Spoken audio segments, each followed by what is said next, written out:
आज तो जी ये तो दो तरीके की बातचीत कर रहे हैं, खुद सबके सामने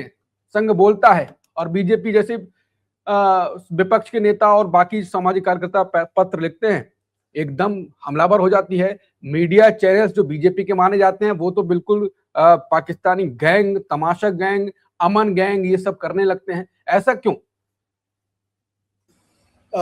देखिए अंकुर, ये जो पूरी जो डिबेट अब शुरू हुई है,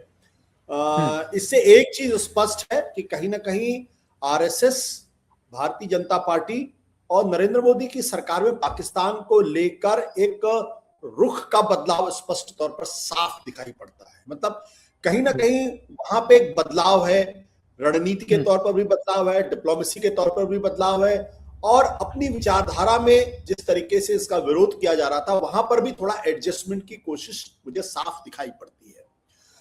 अब ये तो एक पहलू है इसका, और मैं पाकिस्तान से किसी भी तरीके की बातचीत की वकालत न केवल आज बल्कि जब से प्रधानमंत्री नरेंद्र मोदी के नेतृत्व में भारतीय जनता पार्टी की सरकार बनी तब से मैं इसकी वकालत कर रहा हूं। और ये वो वक्त भी था जब मैं टीवी चैनल्स पे कहता था कि पाकिस्तान से बातचीत होनी चाहिए। तब जो इस हिंदुस्तान के तमाम एंकर्स या तमाम टीवी पैनलिस्ट या भारतीय जनता पार्टी के तमाम समर्थक, इसमें से कुछ जनरल्स, जो रिटायर्ड जनरल्स, और कुछ सो कॉल्ड पाकिस्तान एक्सपर्ट, जो दरअसल वैसे तो पाकिस्तान के एक्सपर्ट नहीं है लेकिन उनको भारतीय जनता पार्टी ने एक्सपर्ट के तौर पर पेश कर दिया है। ये सब लोग मेरा मजाक उड़ाते थे और कहते थे कि आप लोग जो है वो अमन की आशा वाले लोग हैं और आप लोग दरअसल पाकिस्तान के समर्थक लोग में हैं, आप लोग दरअसल राष्ट्रद्रोह कर रहे हैं। ये इस तरीके के आरोप मेरे ऊपर लगते थे और मैं तब भी कहता था कि पाकिस्तान से बातचीत के अलावा दूसरा कोई रास्ता है ही नहीं। अगर पाकिस्तान से रिश्ते बेहतर करने हैं तो आपको पाकिस्तान से बातचीत करनी ही पड़ेगी, भले ही कितने युद्ध हो जाए। लेकिन तब सरकार की नीति क्या थी? Talk and terror can't go together. ये प्रधानमंत्री नरेंद्र मोदी का बयान है ऑपरेशन सिंदूर के बाद। आपने अच्छी तरीके से देखा होगा कि बातचीत और आतंकवाद दोनों साथ साथ नहीं चल सकते। अगर उस संदर्भ में हम इन चीजों को देखें तो अभी जो खबर ये आई है कि आरएसएस के नेता, दरअसल वो आरएसएस के नेता एक जमाने में आरएसएस के प्रवक्ता भी थे, राम माधव लंबे समय तक प्रवक्ता थे, आर्टिकुलेट आदमी है, थोड़ा पढ़े लिखे आदमी भी है, मैं थोड़ा शब्द का इस्तेमाल कर रहा हूं, थोड़ा पढ़े लिखे भी हैं, लेकिन वो भारतीय जनता पार्टी के साथ पिछले कई सालों से जुड़े भी रहे, बीच बीच में उनको हटा भी दिया जाता है, फिर जोड़ दिया जाता है। वो फॉरेन पॉलिसी के मसले पर थोड़े हॉक माने जाते हैं। मतलब एक तरीके से कह सकते हैं कि भारतीय जनता पार्टी के अंदर या आरएसएस के अंदर जो विदेश नीति को कुछ समझने वाले लोग हैं उसमें राम माधव भी हैं। तो राम माधव के बारे में जो खबर आई कि श्रीलंका में वो किसी ट्रैक टू डिप्लोमेसी में इन्वॉल्व थे, तो ये सिग्निफिकेंट डेवलपमेंट। उसके पहले आपने कहा सिंगापुर में भी इस तरीके की बात हुई थी, दोहा में भी कुछ बातचीत हुई थी, जो पुराने जनरल्स हैं भारत के और कुछ पुराने जनरल्स जो पाकिस्तान के, उनके बीच मुलाकात हुई थी। तो ये महज कोई इत्तेफाक नहीं है या कोई ऐसा नहीं कि कहीं अचानक दो लोग मिल गए, एक दूसरे से नमस्कार किया और उसके बाद बैठ के कॉफी पी ली और उसको हम कह दें कि ऐसा है। तो ये एक गंभीर प्रयास है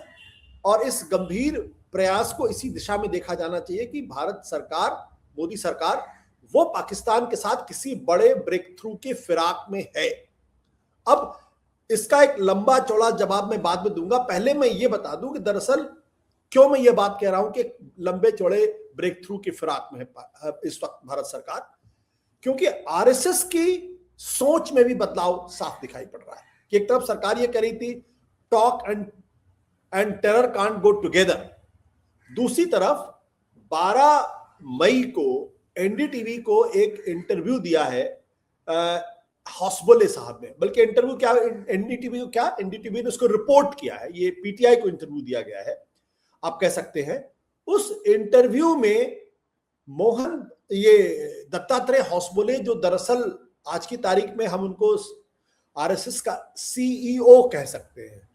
यानी जो सबसे प्रमुख प्रशासनिक अधिकारी है उनका नाम है दत्तात्रेय हौसबोले, और मोहन भागवत वो एक तरीके से चेयरमैन है, तो वो डेली कामों में उस तरीके से दखल नहीं देते, लेकिन सीईओ का दखल होता है, यानी सीईओ की राय बहुत महत्वपूर्ण होती है। वो क्या कह रहे हैं कि everything has been tried and more such effort should continue, कि सब कुछ हमने ट्राई किया है और आगे भी और कोशिशें होनी चाहिए। अटल बिहारी वाजपेयी ने डायलॉग करने की कोशिश की, वो बस लेकर लाहौर भी गए थे, और भी बहुत सारी चीजें हुई। हमारे प्रधानमंत्री नरेंद्र मोदी ने जब अपना पहली बार जब शपथ ग्रहण कर रहे थे, तब उन्होंने पाकिस्तान के प्रधानमंत्री नवाज शरीफ को यहां बुलाया था, और उनकी जो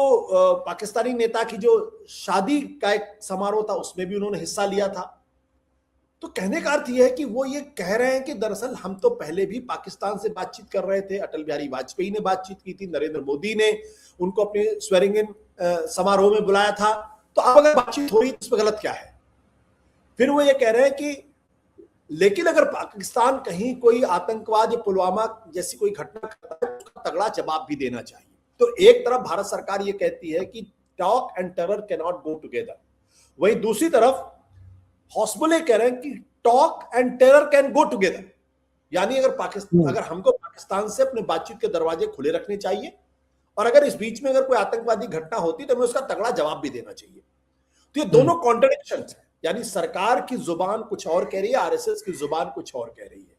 तो ये उसके बाद उस संदर्भ में आपको याद होगा कि हौसबुले और राम माधव अमेरिका गए थे,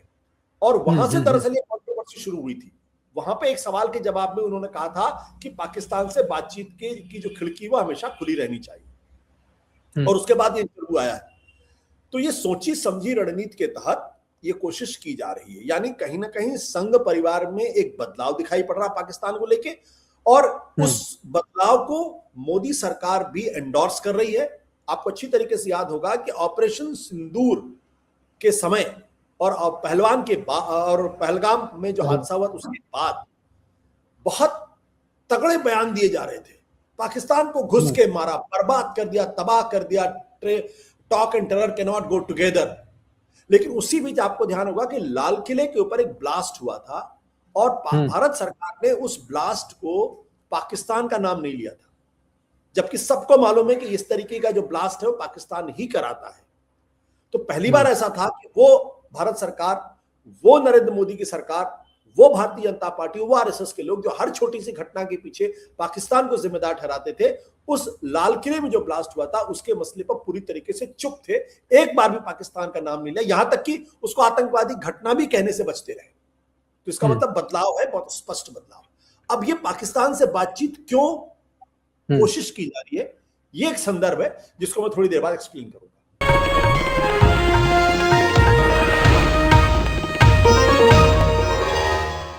Copyright disclaimer under Section 107 of the Copyright Act 1976. Allowance is made for fair use for purposes such as criticism, comment, news reporting, scholarship, and research. Fair use is a use permitted by copyright statute that might otherwise be infringing.